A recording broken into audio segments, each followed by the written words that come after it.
नमस्कार दोस्तों, कैसे हो आप सब?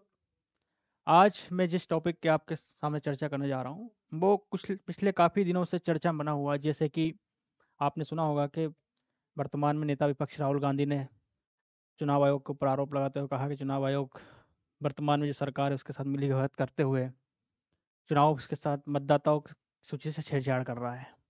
तो एक बिहार में मतदाता सूची का पुनरीक्षण किया जा रहा है जिसको एसआईआर कहते हैं। उसके कारण भी चुनाव आयोग लगातार सुर्खियों में बना हुआ है क्योंकि इसका विपक्षी पार्टी जितनी विपक्षी पार्टियां हैं वो इसका विरोध कर रही है। तो इसी संदर्भ में क्योंकि क्या होता है ना, यूपीएससी हो या पीएससी हो या अदर स्टेट की एग्जाम हो, कोई किसी भी स्टेट की या वनडे एग्जाम हो, आयोग का फोकस या एग्जाम का पैटर्न जो होता है वो निर्धारित करता है कि वर्तमान में किसी चीज़, जैसे मान लीजिए सिलेबस में आपके मेंशन कर दिया चुनाव आयोग, तो ये क्वेश्चन की पूछने की संभावना सबसे ज़्यादा वहीं से रहेगी जहाँ से जो टॉपिक वर्तमान में चर्चा में ज़्यादातर है। जैसे कि आपने सुना होगा पिछले काफ़ी दिनों से चुनाव आयोग चर्चा में है। तो ये हमें मान के चलना चाहिए कि यहाँ से क्वेश्चन पूछे जाने की संभावना सर्वाधिक होगी। तो इसी संदर्भ में आपके सामने एक टॉपिक डिस्कस करना चाह रहा हूँ, जो भारतीय संविधान के भाग 15 में वर्णन है, वो चुनाव आयोग से रिलेटेड टॉपिक है। उसके बारे में हम विस्तारपूर्वक आपसे चर्चा करेंगे। तो सबसे पहले ये हमें पढ़ने से पहले कुछ चीज़ें यहाँ पे मेंशन करनी होगी कि आखिर चुनाव आयोग का के बारे में हम जब चर्चा कर रहे हैं तो कौन कौन सी चीज़ें या कौन कौन से टॉप मतलब जो चीज़ें जिसका हम अध्ययन करने वाले हैं उसके बारे में आपको समझाता हूँ। देखिए, चुनाव आयोग भारतीय संविधान में चुनाव आयोग का वर्णन एक निष्पक्ष आयोग के रूप में और संवैधानिक आयोग के रूप में किया गया है। इसका कारण क्या है कि संविधान निर्माताओं ने जब सोचा था कि भारत में जब लोकतंत्र की स्थापना 1950 में जब संविधान लागू हुआ उस टाइम पे की गई, तो तब ये मुद्दा उठा था कि भाई चुनाव आयोग को क्या सरकार के अधीनस्थ बना दिया जाए या एक स्वतंत्र संवैधानिक संस्था का निर्माण किया जाए। तो उस टाइम पे जब संविधान सभा में बहस चल रही थी तो बी आर अम्बेडकर साहब ने कहा था कि नहीं, भारत जैसे लोकतंत्र को प्रभावी रूप से संचालित करने के लिए और निष्पक्ष चुनाव का आयोजन हो, इसलिए चुनाव आयोग की जो नियुक्ति होगी और उसका जो कार्यकाल होगा और उसका जो शक्तियाँ होगी उसको हमें कार्यपालिका से स्वतंत्र रूप से पृथक करना होगा और स्वतंत्र करना होगा, ताकि एक निष्पक्ष संवैधानिक वातावरण के रूप के साथ साथ चुनाव व्यवस्था का सुचारू संचालन किया जा सके और चुनाव का आयोजन किया जा सके। इससे क्या होगा कि भारत जैसे लोकतांत्रिक देश की जो चुनाव प्रणाली है वो निष्पक्ष हो सकेगी। तो इसी संदर्भ में चुनाव आयोग के बारे में हम चर्चा करने जा रहे हैं और इसमें सबसे पहले हम वर्णन करेंगे कि आखिर चुनाव आयोग का गठन कब किया गया। गठन गठन के साथ साथ चुनाव आयोग जब क्या होता है कि हम जब गठन करते हैं तो गठन किस लिए किया गया और कब किया गया है, ये होता है। दूसरी बात में हमें इसका मुख्यालय कहाँ है, ठीक है, मुख्यालय। साथ में नियुक्ति, इसकी नियुक्ति कौन करता है, किसके द्वारा की जाती है और कितने कार्य समय के लिए की जाती है, कार्यकाल,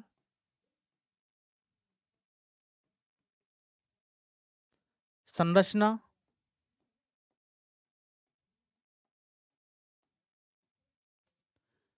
और एक टॉपिक संरचना के साथ साथ हमें, देखो एक मिनट रुकिए, संरचना हो गया उसके वहीं पे लिख देता हूँ मैं ताकि क्या होगा कि आप वो होगा संरचना के साथ साथ संरचना और पद मुक्ति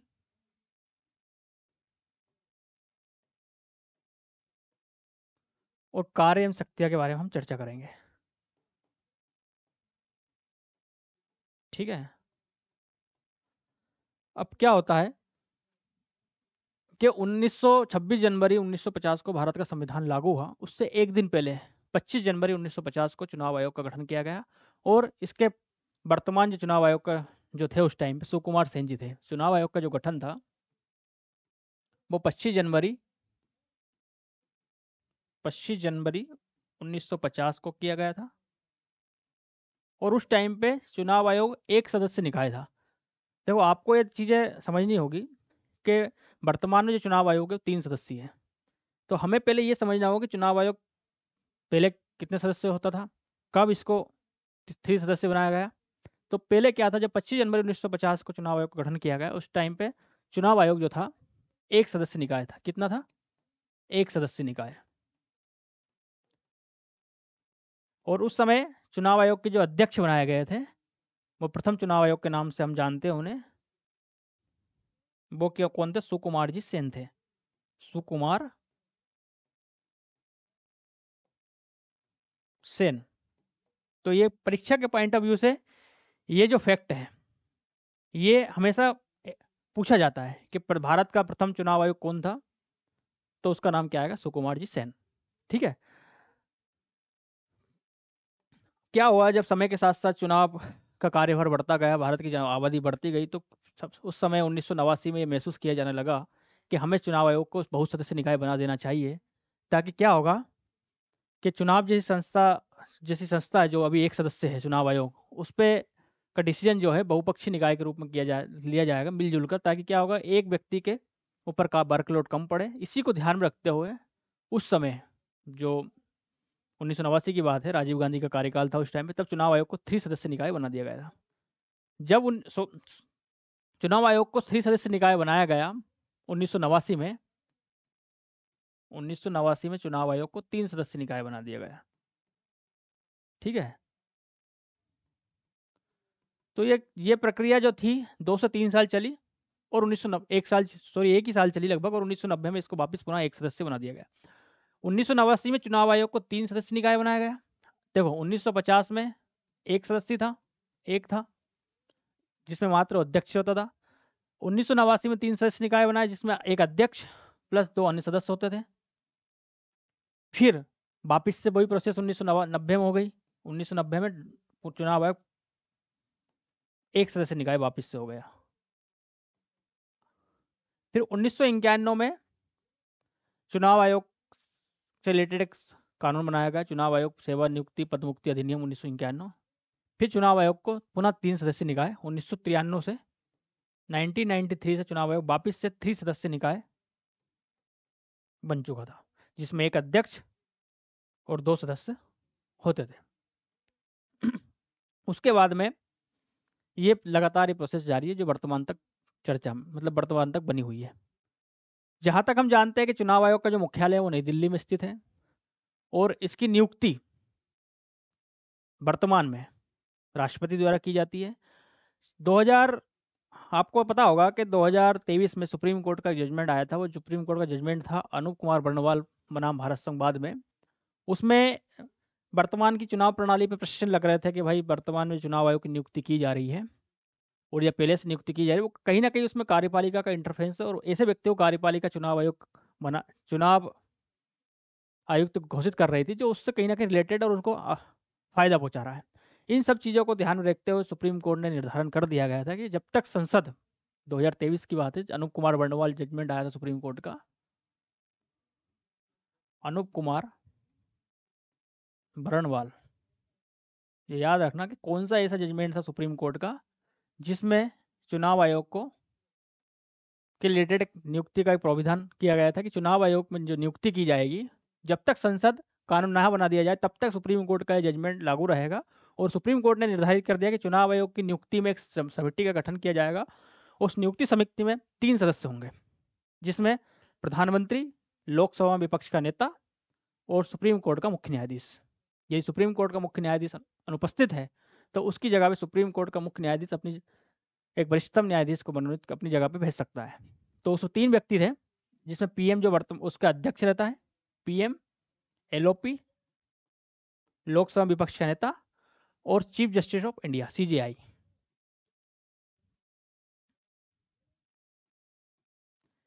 अनूप कुमार बर्णवाल केस में सुप्रीम कोर्ट ने निर्धारण कर दिया कि जो पीएम है प्लस एलओपी प्लस सीजेआई जो मिलकर चुनाव आयोग की नियुक्ति का निर्धारण करेंगे, और उसको ऐसे व्यक्ति को करेंगे। और इसमें एक बहुमत की प्रोसेस है कि 2+ मतलब यदि मान लीजिए मतभेद है, किसी पीएम और एलओपी के बीच में मतभेद आ गया, तो 2 व्यक्ति के बहुमत से नियुक्ति की जाएगी। जैसे मान लीजिए पीएम और सीजेआई एक पक्ष में है, या पीएम और एलओपी एक पक्ष में है, तो नियुक्ति की जाएगी।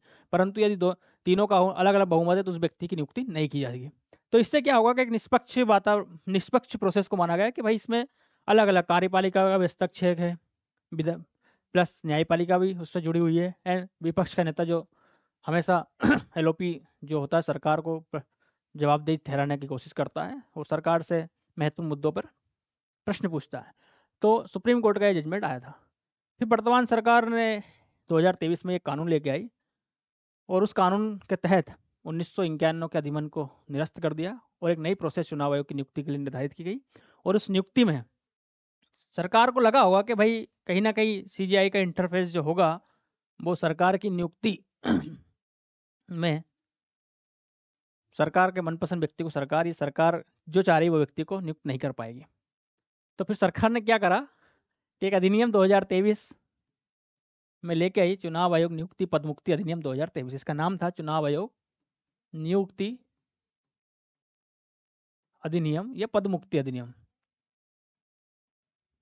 2023 एक्ट। ठीक है, उसमें सुप्रीम सरकार ने क्या करा, सीजीआई को उस समिति से बाहर कर दिया और उसकी जगह पे सरकार ने क्या करा, एक नए व्यक्ति को शामिल किया जिसका निर्धारण प्रधानमंत्री केंद्रीय कैबिनेट के मंत्री में से किसी एक को सिलेक्ट कर सकते हैं। तो वर्तमान में जो प्रधानमंत्री है वो गृह मंत्री को इसमें शामिल करते हैं और अभी 3 व्यक्ति इसमें रहते हैं। पीएम, एलओपी को तो रखा गया है पर सीजीआई को इसमें से हटा दिया गया और केंद्रीय मंत्री के रूप में अमित शाह जी इसमें शामिल है, प्रधानमंत्री नरेंद्र मोदी, राहुल गांधी और केंद्रीय मंत्री। ये 3 व्यक्ति डिसाइड करते हैं कि वर्तमान चुनाव आयोग कौन बनेगा।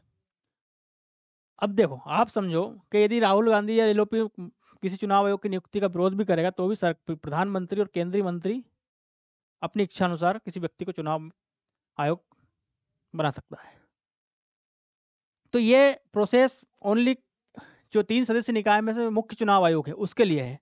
और जो अन्य चुनाव आयुक्त होते हैं, जो 2 होते हैं, उसमें क्या होता है कि मुख्य चुनाव आयोग की तो नियुक्ति मुख्य चुनाव आयोग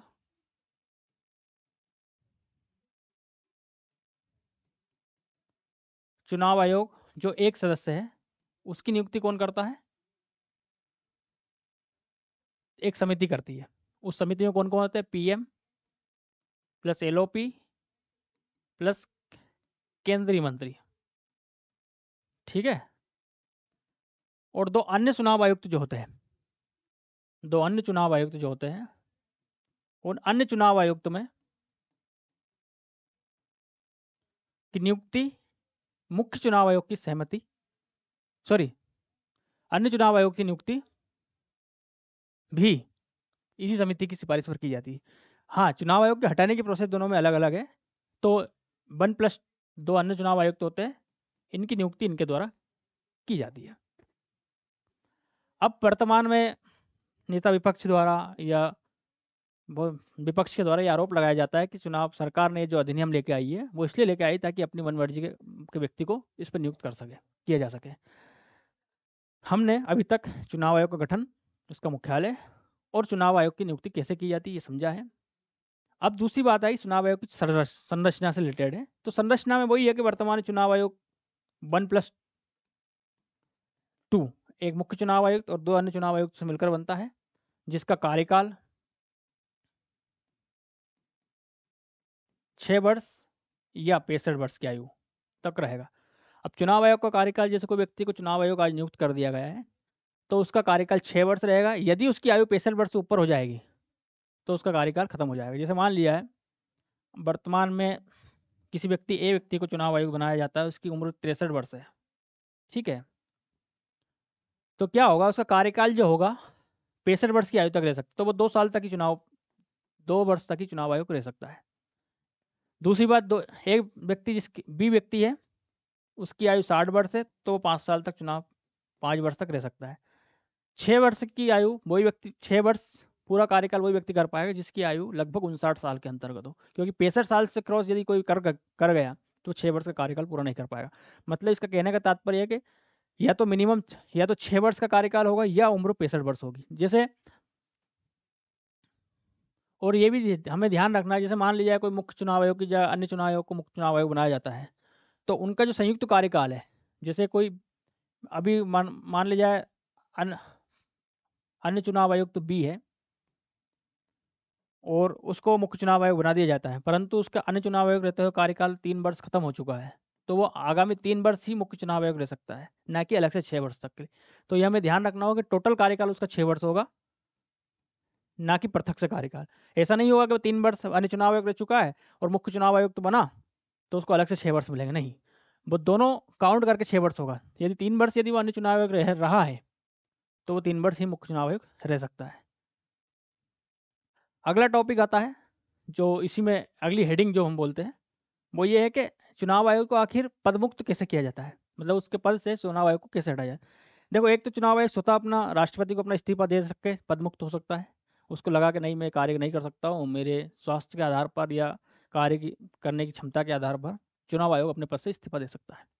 दूसरा है कि मान लिया जाए कि चुनाव आयोग पर अपनी कार्य क्षमता, असक्षमता और संविधान का उल्लंघन करता है तो सरकार द्वारा, विपक्षी द्वारा महाभियोग प्रस्ताव उसके ऊपर लाया जा सकता है और इसके हटाने की प्रोसेस सुप्रीम कोर्ट के पद मुक्ति की प्रोसेस जो है सुप्रीम कोर्ट के जज के समान है।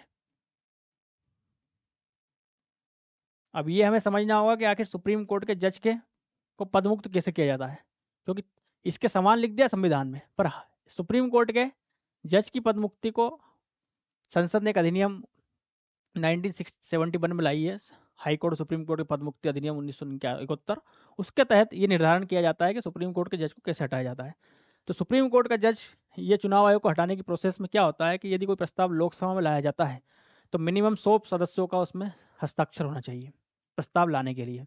यदि वही प्रस्ताव राज्यसभा में लाया जाता है तो मिनिमम 50 सदस्यों का प्रस्ताव उसमें सहमति उसमें होनी चाहिए। अब ये प्रस्ताव जैसे पद मुक्ति है, पद मुक्ति दोनों सदनों में स्टार्ट हो सकती है। एक मिनट,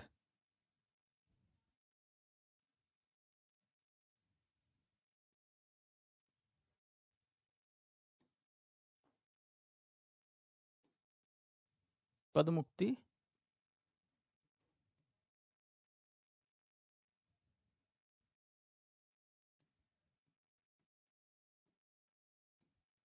पद मुक्ति जो है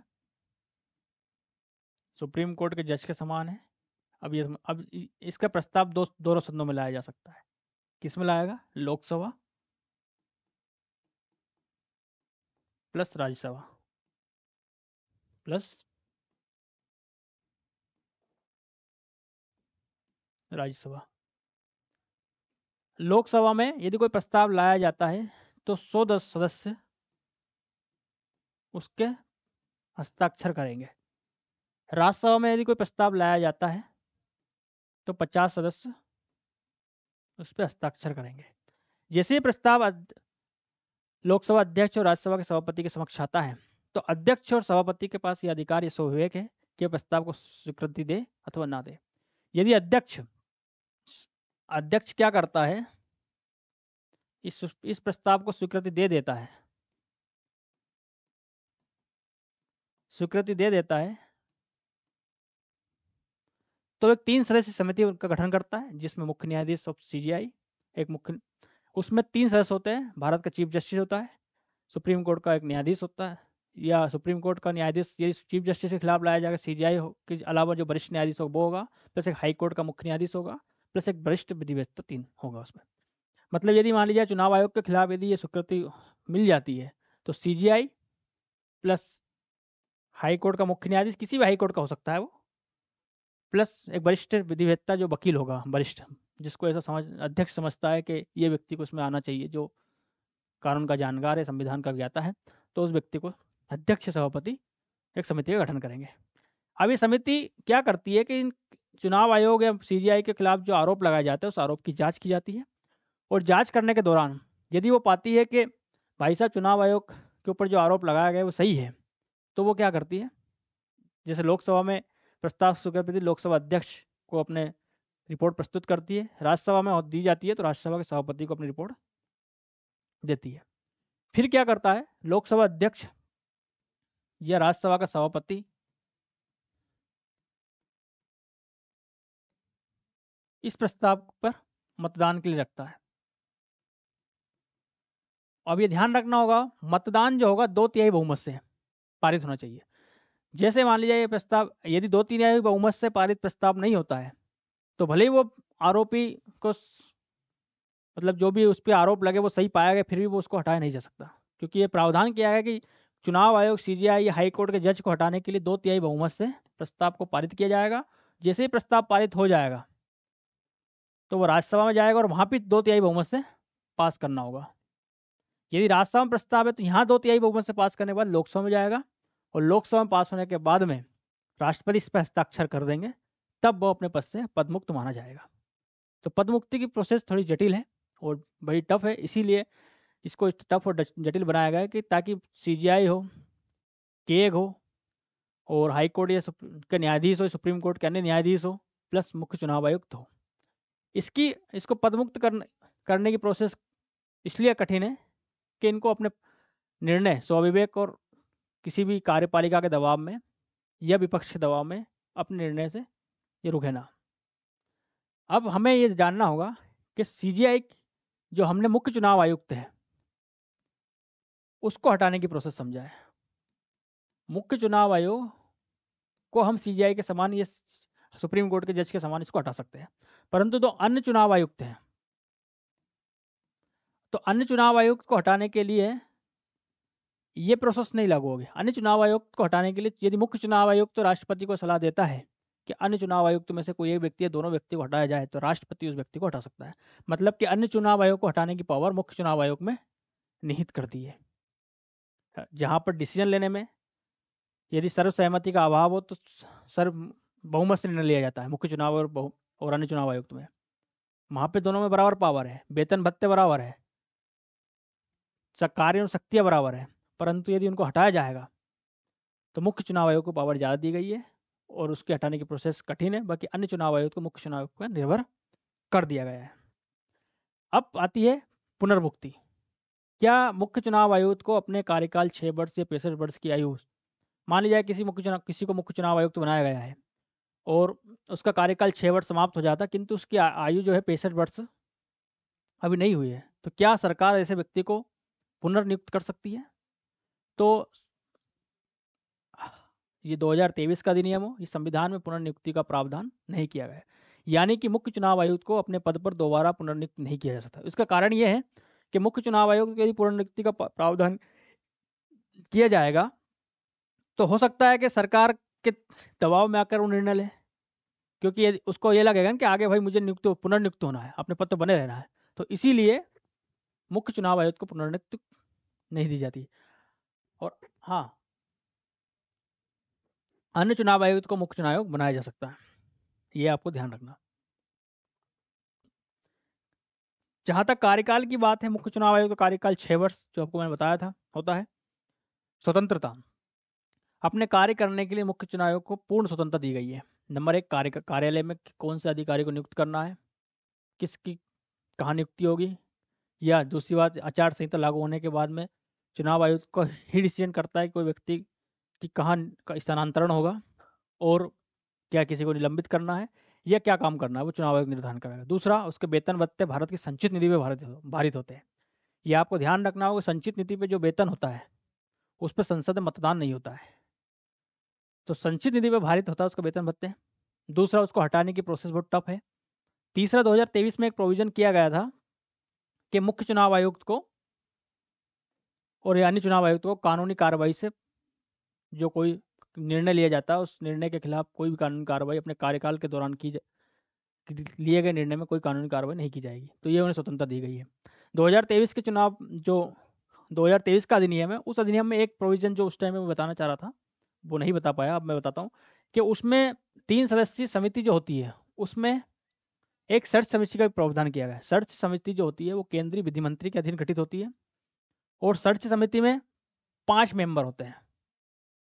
सर्च समिति, विधि मंत्री इसका अध्यक्ष होता है और इसमें 5 सदस्य होते हैं, नहीं सॉरी 2 अन्य सदस्य और होते हैं इसमें,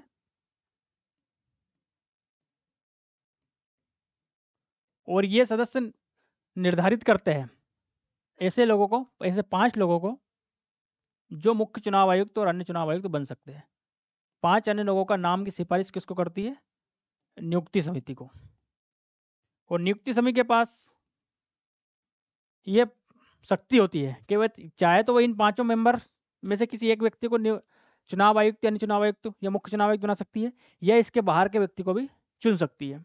तो ये चीज़ें आपको ध्यान रखना होगा। सर्च समिति 5 मेंबर का जो नाम देती है वो बाध्यकारी नहीं है।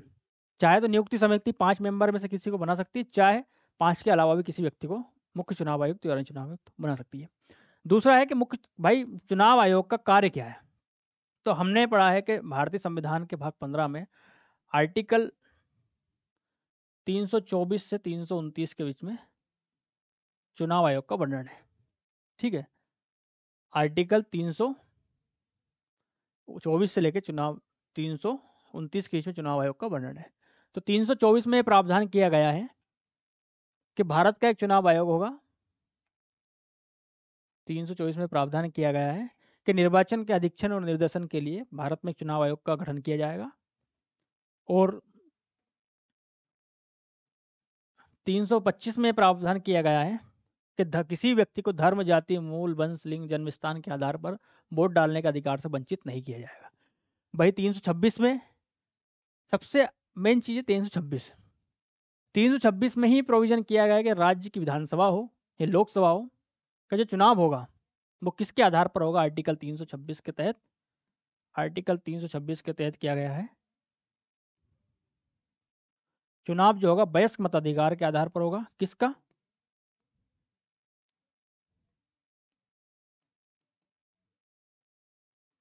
लोकसभा प्लस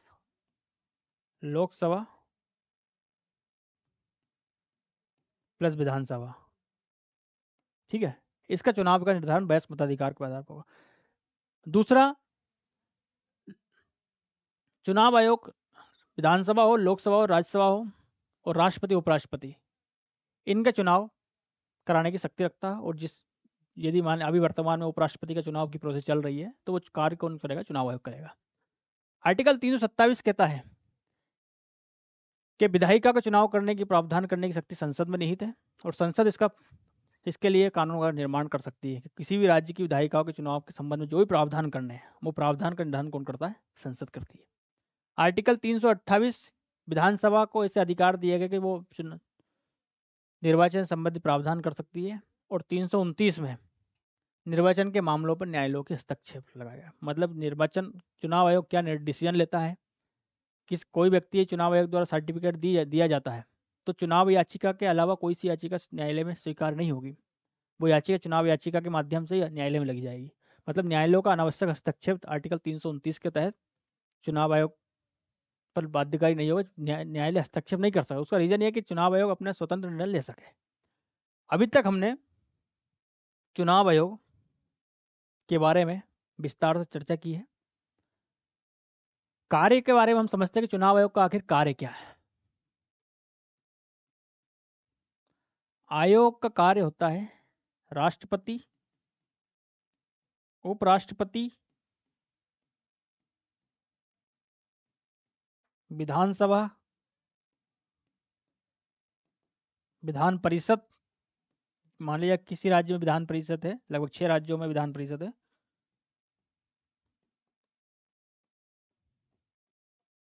और लोकसभा प्लस राज्यसभा, लोकसभा प्लस राज्यसभा के चुनाव आयोजित करना, चुनाव कार्यक्रम की घोषणा करना, आचार संहिता का निर्मित करना और निष्पक्ष चुनाव कराने की गारंटी देना।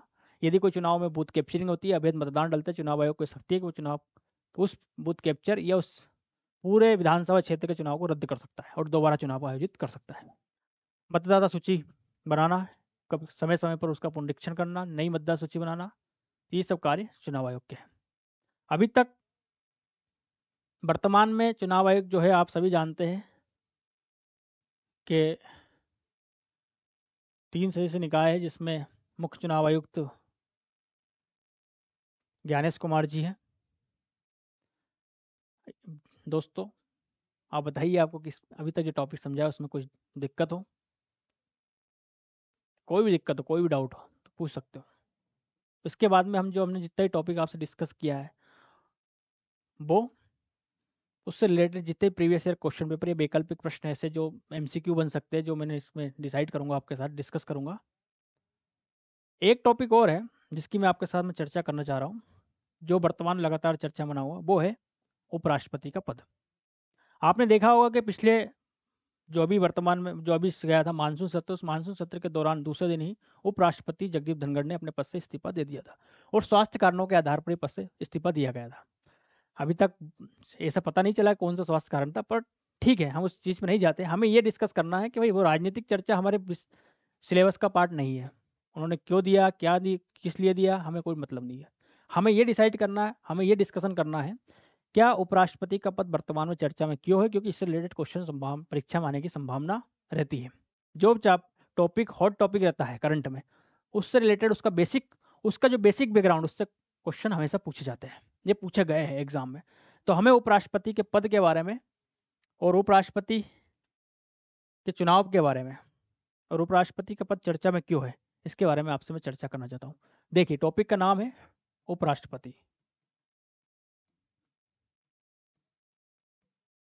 उपराष्ट्रपति प्लस चुनाव आयोग के रिलेटेड में एमसीक्यू भी आपसे डिस्कस करूंगा। अभी तो पहले हम इसके बारे में बेसिक थोड़ा जानकारी ले लें कि ये पद चर्चा में क्यों है, किस टॉपिक, इस टॉपिक के अंतर्गत हम कितने सब टॉपिक में आपसे डिस्कस करने जा रहा हूँ। नंबर 1, चर्चा में क्यों। दूसरा, संविधान में वर्णन कहाँ किया गया है, ठीक है। तीसरा, सभापति के रूप में कार्य, नियुक्ति, सभापति के रूप में कार्य एंड योग्यता, चुनाव कैसे होते हैं, ठीक है, शपथ एंड हटाने की प्रोसेस।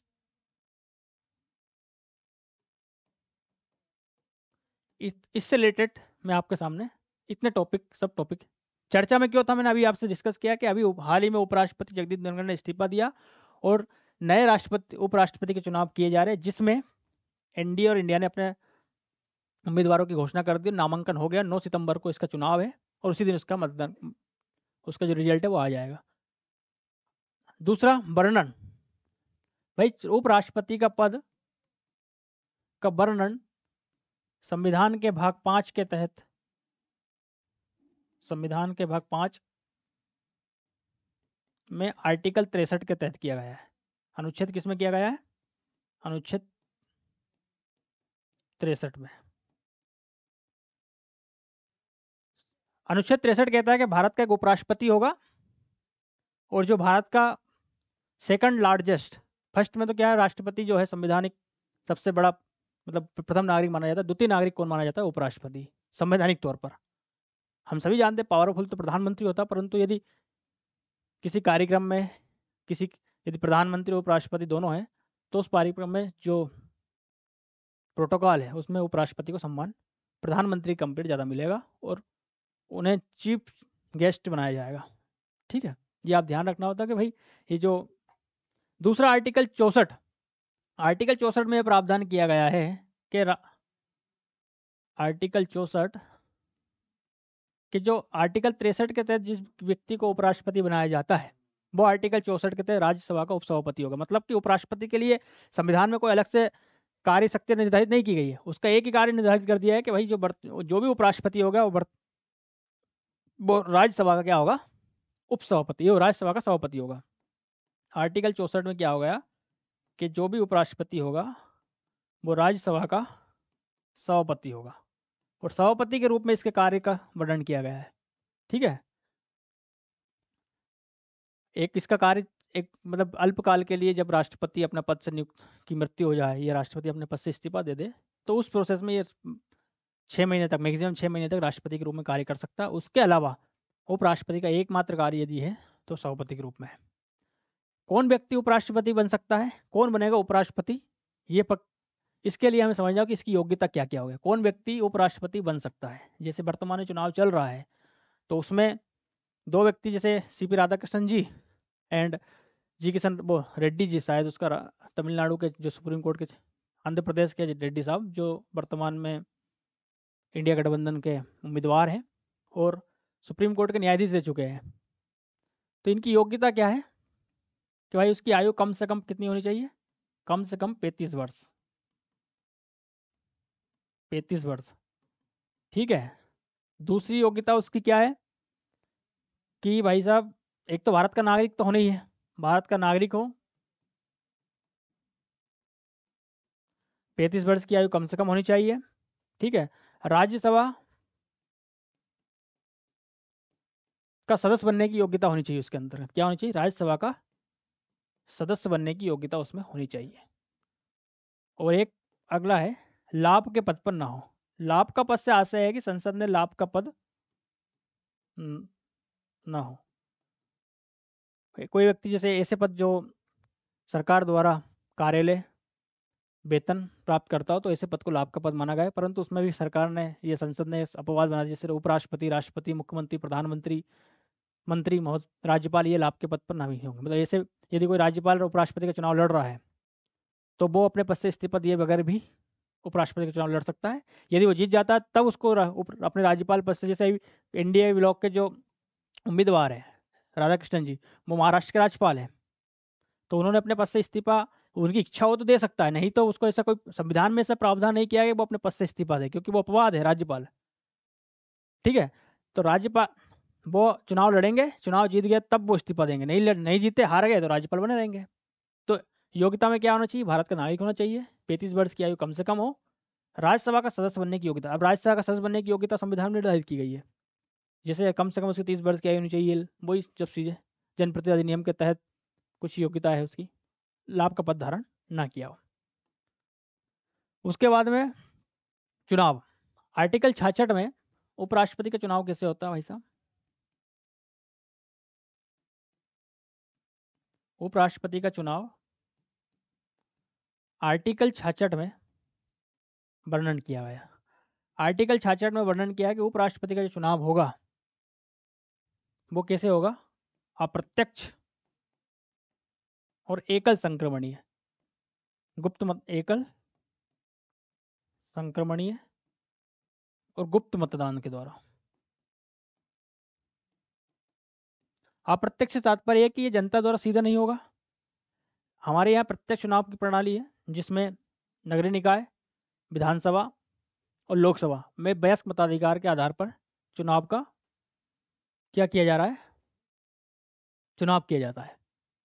तो उसमें क्या किया जाता है कि अप्रत्यक्ष आधार पर चुनाव किया जाता है, परंतु उपराष्ट्रपति का चुनाव, सॉरी, लोकसभा, राज्यसभा, लोकसभा और विधानसभा में प्रत्यक्ष वयस्क मताधिकार के आधार पर चुनाव किया जाता है, परंतु राज्यसभा और राष्ट्रपति, जिसके बाद में उपसभापति, उपराष्ट्रपति का चुनाव क्या किया जाएगा? अप्रत्यक्ष आधार। इसमें मतलब कि सांसद सदस्य और विधानसभा के सदस्य, राष्ट्रपति में विधानसभा के सदस्य भी भाग लेते हैं, उपराष्ट्रपति में लोकसभा में निर्वाचित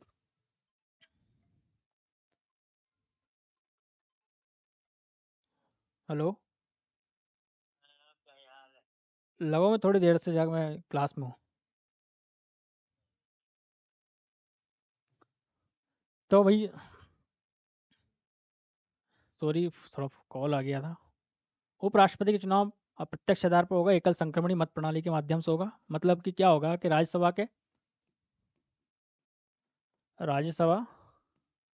प्लस लोकसभा के सदस्य मिलकर, राज्यसभा प्लस लोकसभा के निर्वाचित प्लस मनोनीत, उप, क्योंकि राष्ट्रपति चुनाव में मामूली निर्वाचित सदस्य भाग लेते हैं, और उपराष्ट्रपति में निर्वाचित प्लस मनोनीत। मनोनीत से तात्पर्य, क्योंकि लोकसभा में अब तो नहीं होता है, क्योंकि 104 संविधान संशोधन के माध्यम से लोकसभा में जो आंग्ल भारतीय समुदाय के 2 लोग मनोनीत किए जाते थे उसका प्रावधान समाप्त कर दिया गया है। मतलब अब लोकसभा में आंग्ल भारतीय समुदाय का व्यक्ति नहीं रहेगा, परंतु राज्यसभा में अभी भी 12 सदस्य मनोनीत किए जाते हैं। तो मनोनीत प्लस निर्वाचित दोनों व्यक्ति भाग ले सकते हैं। दूसरा, हमें यह समझना होगा कि इसमें विप का प्रोविजन नहीं है, क्योंकि कोई भी व्यक्ति किसी भी उम्मीदवार को यदि क्योंकि क्या होता है राज्यसभा के चुनाव में विप जारी किया जाता है कि भाई, विप का मतलब क्या होता है कि भाई एनडीए गठबंधन ने अपने सभी उम्मीदवार, अपने पार्टी के जितने मेंबर हैं उनको बोल दिया कि आपको इसी व्यक्ति को चुनाव में वोट देना है, और वोट भी उनके सामने खुला मतपत्र से बताए जाते हैं। उनके जो विप सचेतक है वो चेक करता है किसको वोट दिया जा रहा है, परंतु उपराष्ट्रपति और राष्ट्रपति चुनाव में व्हिप का कोई प्रावधान नहीं है। यदि इंडिया ब्लॉक का कोई व्यक्ति चाहे तो एनडीए के उम्मीदवार को चुनाव में वोट दे सकता है, उसको चेक नहीं किया जाएगा। ये इंडिया का कोई व्यक्ति इंडिया में चुनाव इंडिया गठबंधन के उम्मीदवार को वोट दे सकता है, तो इसमें व्हिप का प्रावधान नहीं है। तो इस जैसे मान लो चुनाव की प्रोसेस में आपको बताता हूँ कि एक उम्मीदवार ए है जो सीपी राधाकृष्णन जी मान लो, और बी है जो रेड्डी साहब है। ये दोनों चुनाव लड़ रहे हैं। तो सदस्य क्या करेंगे, अपनी वरीयता निर्धारित करेंगे। वरीयता में क्या होगा, जैसे मान लिया ये एनडीए का उम्मीदवार है और ये इंडिया का उम्मीदवार है, ठीक है। जो ए सदस्य है, सदस्य कोई भी सदस्य है, वो अपना क्या करेगा, वरीयता क्रम निर्धारित करेगा। वो क्योंकि क्या करेगा कि जैसे मान लीजिए इंडिया का कोई उम्मीदवार सदस्य है, वो उसने अपनी वरीयता क्रम इसको 1 दे दिया कि मतलब पहला वोट मेरा किसी को जाएगा तो वो इसको जाएगा, पहले नंबर पे मेरी प्रायोरिटी कौन रहेगी, कौन रहेगा, इंडिया का उम्मीदवार। दूसरे नंबर पे वो चाहे तो वरीयता दे सकता है, चाहे उस कॉलम को खाली छोड़ सकता है। मान लो कोई व्यक्ति है जिसने इसको वरीयता दे दी ए नंबर पे और इनको वरीयता दी 2 नंबर पे। कोई एक अन्य सदस्य है, उन्होंने वरीयता दे दी इनको 2 नंबर और फर्स्ट प्रायोरिटी पे इंडिया को रखा। थर्ड कोई सदस्य आता है, उन्होंने वरीयता दे दी 1 को, इनको 2 को। अब ये गिना जाएगा कि कौन व्यक्ति प्रथम वरीयता प्राप्त है। एनडीए का उम्मीदवार 2 बार प्रथम वरीयता प्राप्त कर चुका है। टोटल सदस्य मान लीजिए 3 ही थे संसद में, चुनाव की मतगणना हो रही है। मतगणना के दौरान देखा जाएगा कि एनडीए का उम्मीदवार 2 व्यक्ति से प्रथम वरीयता प्राप्त कर चुका है, जबकि इंडिया का उम्मीदवार केवल 1 व्यक्ति से प्रथम वरीयता प्राप्त करा। मतलब इस व्यक्ति को 2 व्यक्ति चाह रहे हैं कि ये उपराष्ट्रपति बने, तो इसको क्या कर दिया जाएगा, विजेता घोषित किया जाए, घोषित हो जाएगा। पर कभी कभी क्या होता है कि किसी व्यक्ति ने इसको 1 की जगह पे 1 2 2, और यहाँ भी क्या हुआ कि 1 2 2 वरीयता दे दी। तो फिर ऐसे चरण में द्वितीय क्रम की वरीयता, द्वितीय क्रम की मतगणना होती है, और उसमें ये निर्धारित किया है कौन सा व्यक्ति ऐसा है जिसको द्वितीय वरीयता मिली है, तृतीय वरीयता मिली, तो वो डिसाइड किया जाता है, ठीक है। उसके बाद में शपथ, आर्टिकल 69 में उपराष्ट्रपति की शपथ का वर्णन किया गया, और उपराष्ट्रपति को शपथ राष्ट्रपति द्वारा दिलवाई जाती है। हटाने की प्रोसेस क्या है, अब जैसे धनखड़ साहब यदि अपने पद से इस्तीफा नहीं देते तो हो सकता था कि सरकार उनके खिलाफ अविश्वास प्रस्ताव ले आए। अविश्वास प्रस्ताव जैसे शब्द मात्र सरकार के खिलाफ यूज किया था, परंतु इसमें भी यूज कर सकते हैं हम टेक्निकली। अविश्वास प्रस्ताव ले आए तो ऐसे में क्या होगा, मान लीजिए हटाने के लिए प्रोसेस कोई प्रस्ताव कोई सरकार या विपक्ष द्वारा लाया जाता है, क्योंकि बीच में पिछले साल विपक्ष द्वारा उपराष्ट्रपति के खिलाफ अविश्वास प्रस्ताव लाने की चर्चा चली थी। तो क्या होता है, आर्टिकल 67B में प्रावधान किया गया है कि अविश्वास प्रस्ताव लाना है किसी सदस्य के खिलाफ, तो उसके 2 प्रोविजन है। नंबर 1 कि लगभग 50 सदस्य यदि राज्यसभा में लाया जा रहा है तो 50 सदस्य, और लोकसभा में लाया जा रहा है 100 सदस्य उसके फेवर में होने चाहिए। नंबर 2 क्या, ऐसे सदस्य राष्ट्रपति या उपराष्ट्रपति को लगभग 14 दिन पहले कानूनी नोटिस दिया जाना चाहिए। कितने दिन का, 14 दिन का नोटिस दिया जाता है। यदि आप इस पास प्रस्ताव को स्वीकृति मिल जाती है तो इसमें क्या होता है, यदि राज्यसभा के द्वारा विशेष बहुमत द्वारा इस प्रस्ताव को पास कर दिया जाता है और लोकसभा उसमें सहमति हो जाती है। विशेष बहुमत मतलब क्या, उपस्थित मत करने वाले सदस्यों जो कुल का 50+ हो। कितना हो, 50+ हो। मान लीजिए राज्यसभा में 250 टोटल है, 245 है वर्तमान में, 5 खाली है, 250 तो मैक्सिमम हो सकती है। तो 245 में से उस दिन उपस्थित 200 व्यक्ति थे, तो उपस्थित का 50% +1 मतलब 201 व्यक्ति फेवर होना चाहिए जो कुल का आधे से अधिक हो। कुल का आधा कितना होना, कुल का आधा मतलब कि 245 का आधा कितना हो सकता है, 123। 123 व्यक्ति इसके फेवर होने चाहिए, 123 या 124 व्यक्ति इसके फेवर में होने चाहिए, प्लस 50+ होना चाहिए। कहने का मतलब ये है कि कुल का आधा 123 है, 123 उस दिन यदि मान लीजिए 100 ही व्यक्ति रहे तो हम ये नहीं कह सकते कि भाई 51 व्यक्ति फेवर में होना चाहिए, नहीं हो सकता, क्योंकि उसको मिनिमम 123 वोट तो चाहिए ही चाहिए हटाने के लिए। मैं कहना ये चाह रहा हूँ कि किसी दिन राज्यसभा बैठी, उस दिन प्रस्ताव लाया और राज्यसभा उस दिन उपस्थित कितने व्यक्ति थे? 100 थे। कुल कितना? 245। तो 100 उपस्थित थे तो प्रस्ताव पारित की सामान्य सीमा क्या है? 50+1 होनी चाहिए। तो 100 का 50+1 51, पर 51 में सभापति को आप नहीं हटा सकते, क्योंकि प्रोविजन क्या है? कुल का आधा। कुल का आधा कितना? 123। तो 123+1 व्यक्ति ही जब सभापति प्रस्ताव पारित करेंगे तभी ये एक्सेप्ट किया जाएगा।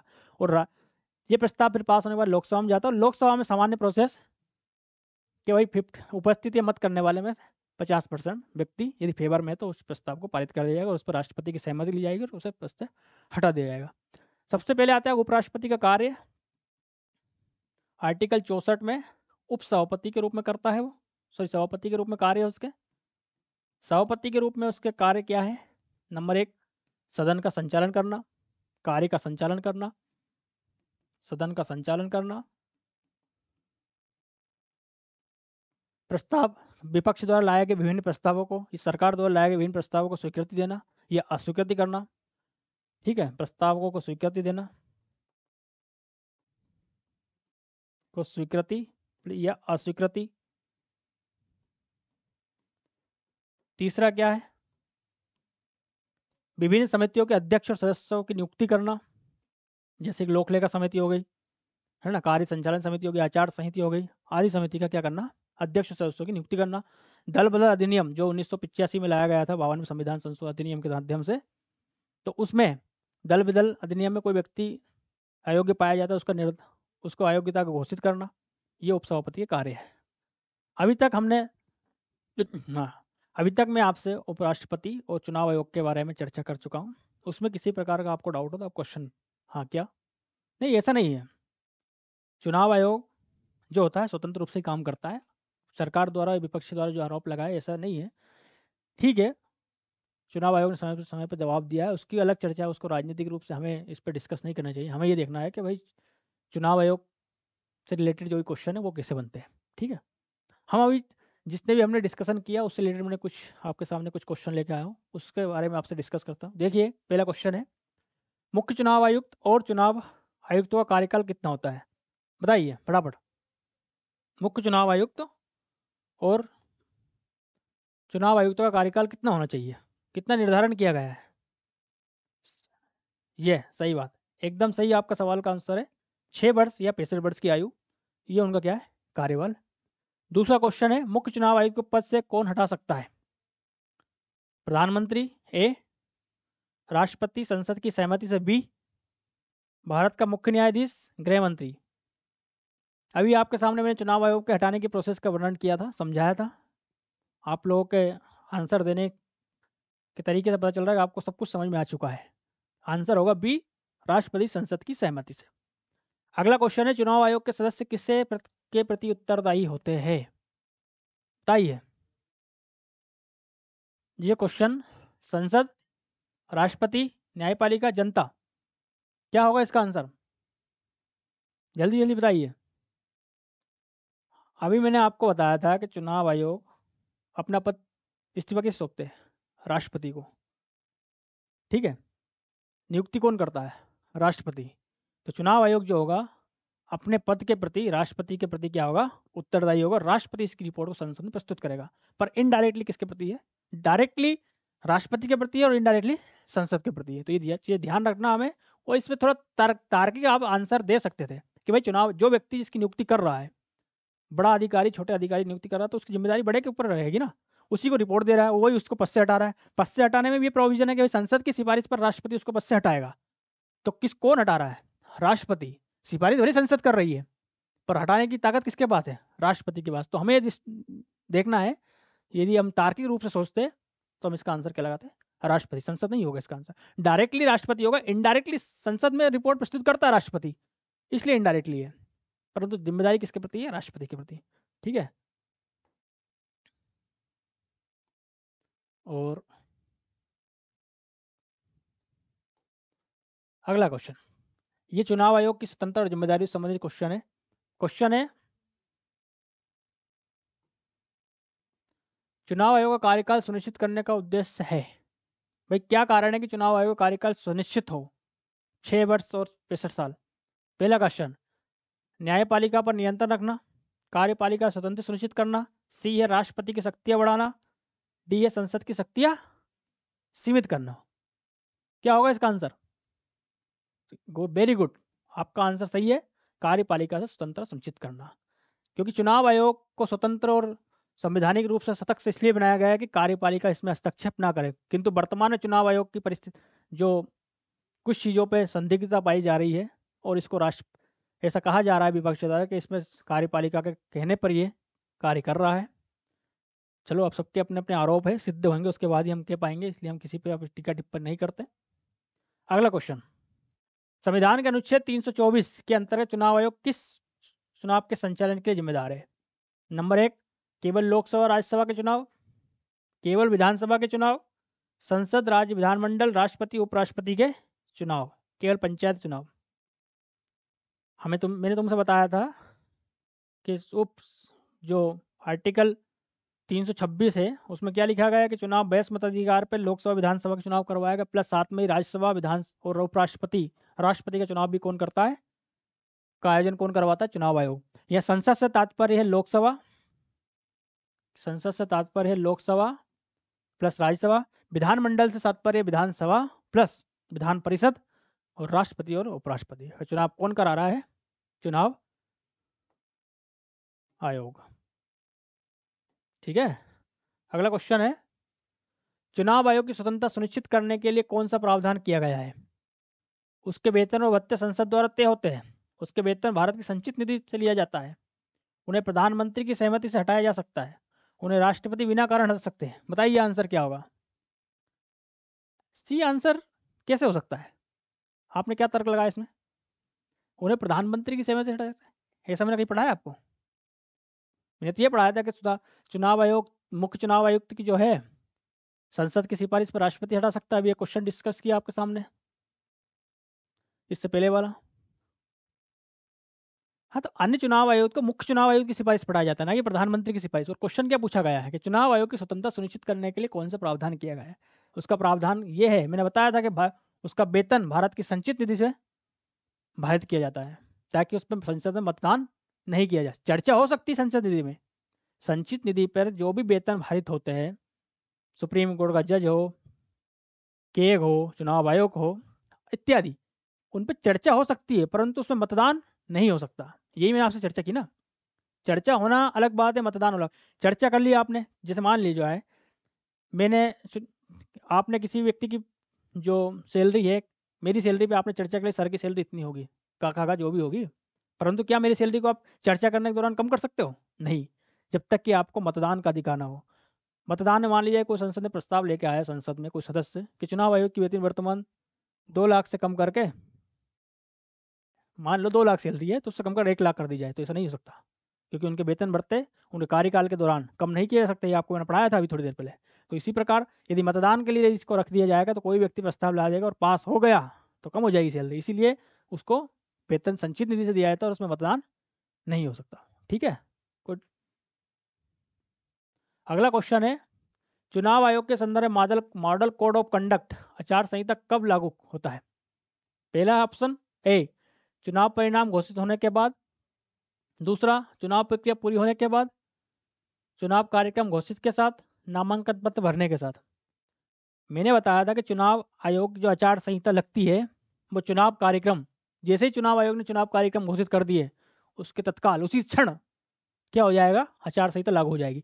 मान लो अभी चुनाव आयोग ने 1 घंटे पहले किसी राज्य की एक विधानसभा के चुनाव के लिए कार्यक्रम घोषित किए, तो तत्क्षण जैसे ही कार्यक्रम घोषित होगा उसी समय क्या लग जाएगी, आचार संहिता लग जाएगी। ठीक है,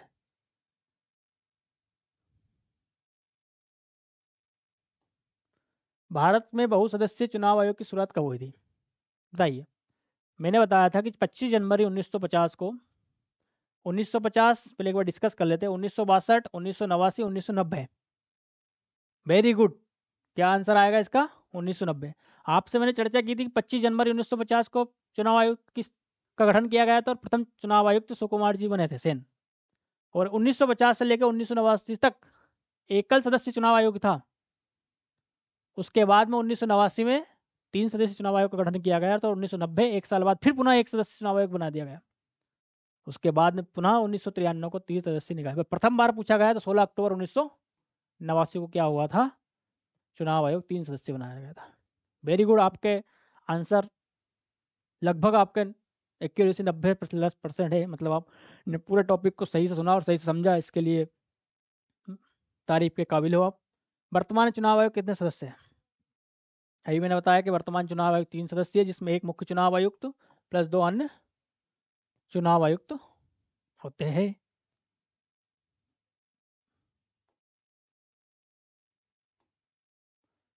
चुनाव आयोग की नियुक्ति कौन करता है?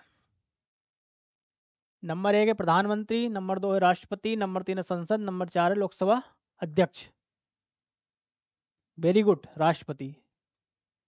राष्ट्रपति किसकी सिफारिश पर चुनाव आयोग नियुक्ति करता है? वर्तमान में 2023 के अधिनियम के बाद में नियुक्ति समिति, उस समिति में कौन कौन होते हैं? प्रधानमंत्री, एलओपी, लोकसभा में विपक्ष का नेता प्लस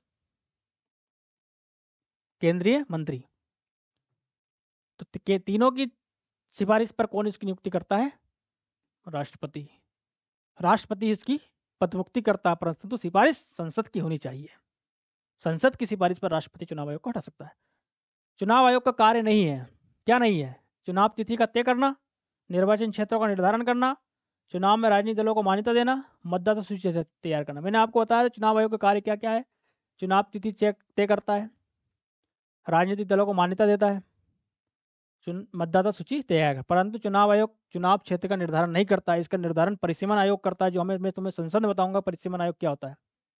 ठीक है, 2026 में पुनः परिसीमन होने वाला है, तो परिसीमन आयोग निर्धारित करता है चुनाव का कार्य, सॉरी जो क्षेत्र है वो। तो चुनाव आयोग क्या निर्धारित नहीं कर सकता? चुनाव क्षेत्र का निर्धारण नहीं कर सकता। ठीक है, तो इसका आंसर आएगा चुनाव क्षेत्र का निर्धारण नहीं कर सकता। चुनाव आयोग की शक्तियों का स्वरूप कैसा है? केवल सलाहकारी, केवल कार्यकाली, अर्धन्यायिक, राजनीतिक। चुनाव आयोग को कुछ मामलों में न्यायिक शक्तियां भी प्रदान की गई, कुछ मामलों में प्रशासनिक शक्तियां भी है, तो इस हिसाब से उसको क्या दी गई है? अर्धन्यायिक शक्ति। मतलब कि वो राजनीतिक दलों को मान्यता देता है, उनकी सुनवाई करता है। प्लस चुनाव आयोग किसी उम्मीदवार को आयोग घोषित करना है तो राष्ट्रपति प्लस राज्यपाल को सलाह भी देता है। चुनाव आयोग याचिका किसी दल को या किसी सदस्य को ऐसा लगता है कि चुनाव में कुछ गड़बड़ी हुई है, तो वो चुनाव आयोग के सामने याचिका लगा सकता है। इस प्रकार उसकी शक्तियां क्या हो गई? अर्धन्यायिक शक्तियां। अगला क्वेश्चन, चुनाव आयोग राष्ट्रीय एवं राज्य राजनीतिक दल की मान्यता किस आधार पर तय करता है? नंबर 1 दल की स्थापना वर्ष के आधार पर, चुनावी प्रदर्शन और वोट प्रतिशत के आधार पर, दल के संविधान के प्रति आस्था के आधार पर, दल के सदस्यों की संख्या के आधार पर। मैं आपको बता देता हूं कि चुनाव में प्रदर्शन के आधार पर ही चुनाव आयोग उसे राष्ट्रीय दल और राज्य दल का निर्धारण करता है। इसके लिए चुनाव आयोग ने राष्ट्रीय दल को मान्यता देने और राज्य दल को मान्यता देने के लिए नियम बनाए हैं। उस नियम के आधार पर चुनावी प्रदर्शन और वोट प्रतिशत के आधार पर ही कोई दल राज्य दल बन सकता है और राष्ट्रीय दल बन सकता है। चुनाव आयोग स्वतंत्रता किसके समान है? प्रधानमंत्री, राष्ट्रपति, उच्चतम न्यायालय के न्यायाधीश, लोकसभा अध्यक्ष। बताइए इसका आंसर क्या होगा? वेरी गुड, क्योंकि उसे हटाने की प्रोसेस किसके समान है? सीजीआई के समान। वेतन भत्ते सीजीआई के समान, तो उसकी स्वतंत्रता किसके समान है? सीजीआई के समान। उच्चतम न्यायालय के न्यायाधीश या सुप्रीम कोर्ट का जज या मुख्य न्यायाधीश के समान क्या उसकी स्वतंत्रता निर्धारित की गई है। मुख्य चुनाव आयुक्त तो और अन्य चुनाव आयुक्त का वेतन किसके समान है? प्रधानमंत्री, राष्ट्रपति, उच्चतम न्यायालय के न्यायाधीश, लोकसभा अध्यक्ष। इसका आंसर आएगा उच्चतम न्यायालय के न्यायाधीश के समान की इसका वेतन भत्ते हैं। अब हमें उपराष्ट्रपति से संबंधित कुछ वैकल्पिक प्रश्न है, वो आपसे पूछता हूँ। नंबर 1, भारतीय संविधान में उपराष्ट्रपति का पद किस अनुच्छेद के अंतर्गत स्थापित किया गया है? अनुच्छेद 52, अनुच्छेद 63, अनुच्छेद 65, अनुच्छेद 74। मैंने बताइए जल्दी। वेरी गुड, अनुच्छेद 63। आपको बताया था कि भाग 5 के आर्टिकल 63 के तहत उपराष्ट्रपति के पद का वर्णन किया गया है, और आर्टिकल 64 के तहत वो राज्यसभा का उप सभापति के रूप में, राज्यसभा के सभापति के रूप में कार्य करेगा। तो आर्टिकल 63 उपराष्ट्रपति के पद का निर्धारण करता है। अगला क्वेश्चन, भारत के उपराष्ट्रपति का निर्वाचन कौन करता है? केवल लोकसभा के सदस्य, राज्यसभा के सदस्य, संसद के दोनों सदनों के सभी सदस्य, उपराष्ट्रपति और राज्यपाल। अरे भाई केवल राज्यसभा के सदस्य कैसे आएंगे आंसर? मैंने आपको बताया था कि राज्य संसद के दोनों सदनों के निर्वाचित मनोनीत सदस्य इसका वो करते हैं निर्वाचन। भाई राज्यसभा के सदस्य के बारे में मैंने आपको बताया था, वो क्या करते हैं कि विशेष बहुमत से वो जो हटाने की प्रोसेस है उसमें राज्यसभा का महत्व ज़्यादा है, क्योंकि उसमें प्रभावी बहुमत का नाम लिया गया है और लोकसभा में सामान्य बहुमत। हाँ, वो हटाने की प्रोसेस में राज्यसभा की विशेष भूमिका है कि वो प्रभावी बहुमत से प्रस्ताव को पारित करेगी। परंतु यदि चुनाव आयोग का उपराष्ट्रपति का निर्वाचन होगा तो उसमें संसद के दोनों सदस्य शामिल होंगे, ना कि केवल राज्यसभा के सदस्य। तो इसका आंसर आएंगे संसद के दोनों सदनों के सभी सदस्य। और ये सभी से तात्पर्य क्या हो रहा है? निर्वाचित और मनोनीत। ठीक है,